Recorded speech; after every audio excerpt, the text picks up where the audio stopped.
ini akan membahas tentang seputar dunia hukum dan nilai-nilai yang mendasarinya.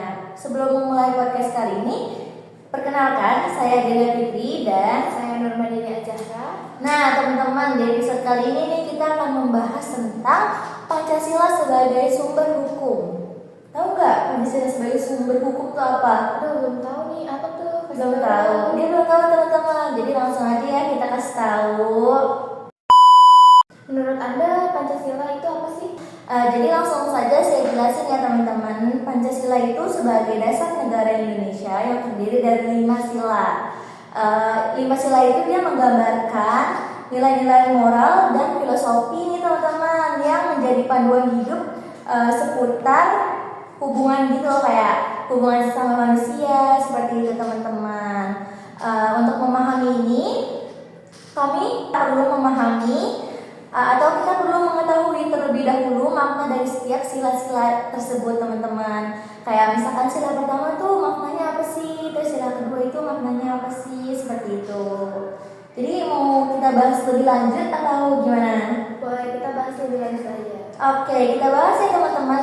Untuk lebih lanjutnya, langsung saja ke sila pertama. Di sini sila pertama adalah ketuhanan yang Maha Esa. Masya Allah. Menegaskan bahwa negara Indonesia mengakui adanya Tuhan yang Maha Esa. Jadi di Indonesia ini kita tuh kayak mengakui loh kalau kita tuh punya Tuhan itu satu, yaitu menurut kepercayaan masing-masing ya teman-teman.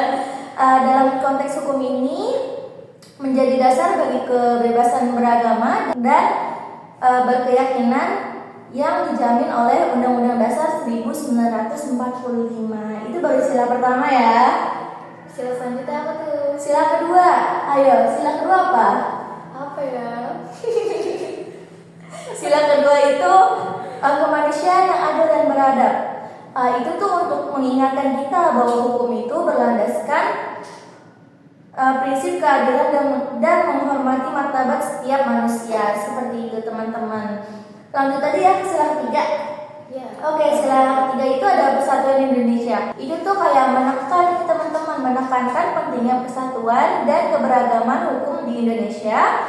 Harus memastikan bahwa kebijakan dan peraturan yang dibuat tidak mengancam persatuan, melainkan menjaga kerukunan gitu teman-teman. Jadi itu untuk memperkuat Indonesia gitu loh teman-teman, supaya kita tuh nggak ada perang antar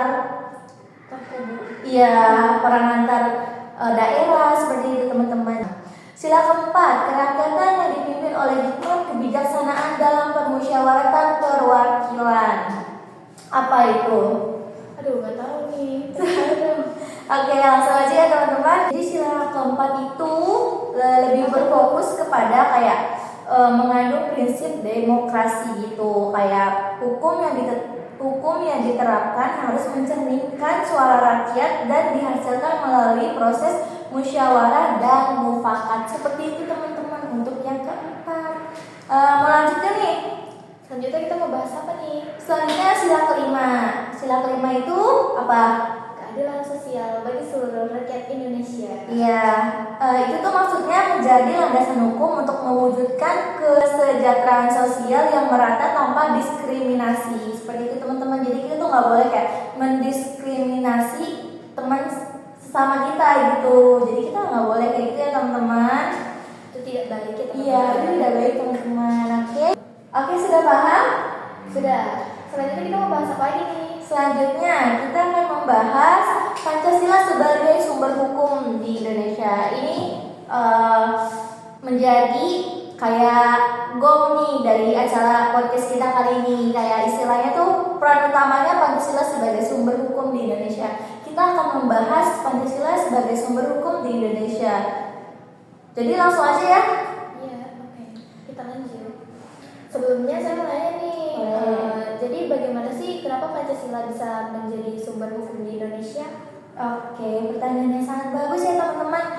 Jadi Pancasila itu berfungsi sebagai sumber utama dalam pembuatan hukum teman-teman. Dia yang berarti semua peraturan perundang-undangan yang ada harus sesuai dengan nilai-nilai yang tercantum dalam Pancasila. Namun dalam praktiknya Pancasila tidak langsung diterapkan dalam setiap undang-undang, melainkan menjadi landasan atau filosofi yang mempengaruhi pembentukan hukum, seperti itu. Sebagai contohnya, dalam sistem peradilan, hakim wajib menginterpretasikan peraturan perundang-undangan yang ada dengan tetap berlandasan pada Pancasila. Begitu juga dengan kebijakan pemerintah yang harus selaras nih teman-teman dengan nilai-nilai Pancasila, baik dalam bidang sosial, ekonomi, politik maupun budaya. Yuk teman-teman, Pancasila juga tercermin dalam pembukaan Undang-Undang Dasar 1945 yang menyebutkan bahwa negara ini terbentuk atas dasar prinsip-prinsip yang terkandung dalam Pancasila. Hal ini teman-teman yang menjadikan Pancasila sebagai sumber hukum dasar yang menjadi acuan utama dalam penataan sistem hukum nasional. Wah, keren banget nih penjelasannya. Iya, kurang lebih mohon maaf ya teman-teman. Teman-teman, di sini segmen selanjutnya saya akan menjelaskan tantangan implementasi Pancasila dalam hukum. Yeay. Oke, langsung aja ya teman-teman. Penerapan Pancasila dalam hukum bukan tanpa tantangan. Ada kalanya muncul konflik antara hukum positif dengan nilai-nilai yang ada dalam Pancasila. Sebagai contoh nih teman-teman, dalam beberapa kasus apakah hukum yang berlaku sudah mencerminkan rasa keadilan sosial bagi seluruh rakyat Indonesia, atau apakah hukum itu sudah mencerminkan nilai-nilai kemanusiaan yang beradab? Kita akan bahas ini. Namun hal ini bukan berarti kita menyerah teman-teman. Justru ini adalah tantangan bagi kita semua, baik pemerintahan, masyarakat maupun lembaga peradilan, untuk terus berupaya menjaga dan memperkuat penerapan Pancasila dalam setiap aspek kehidupan berbangsa dan bernegara, termasuk dalam sistem hukum. Oke teman-teman, ini kita udah nyampe nih di penghujung podcast kita pada siang atau sore nih?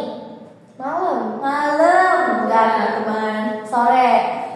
Ya, ini udah menjadi ujung dari podcast kita kali ini. Di sini saya akan menjelaskan tentang kesimpulan dan penutup, tapi kesimpulan aja sih yang saya jelasin. Apa tuh kesimpulannya? Oke.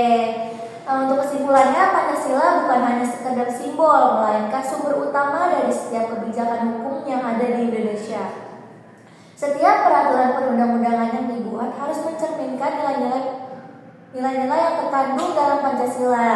Ini adalah tanggung jawab kita bersama untuk memastikan bahwa hukum yang ada senantiasa berpihak pada peradilan, kemanusiaan, dan kesejahteraan rakyat. Oke, podcast kita kali ini udah selesai nih. Ada kata-kata nih acaranya. Ada kata-katanya atau ada yang ingin disampaikan atau udah cukup? Sudah cukup. Oke, terima kasih teman-teman sudah mendengarkan episode kali ini. Semoga pembahasan tentang Pancasila sebagai sumber hukum di Indonesia ini menambahkan pemahaman kita tentang betapa pentingnya dasar negara kita dalam kehidupan berbangsa dan bernegara. Jangan lupa ikuti podcast kita selanjutnya teman-teman.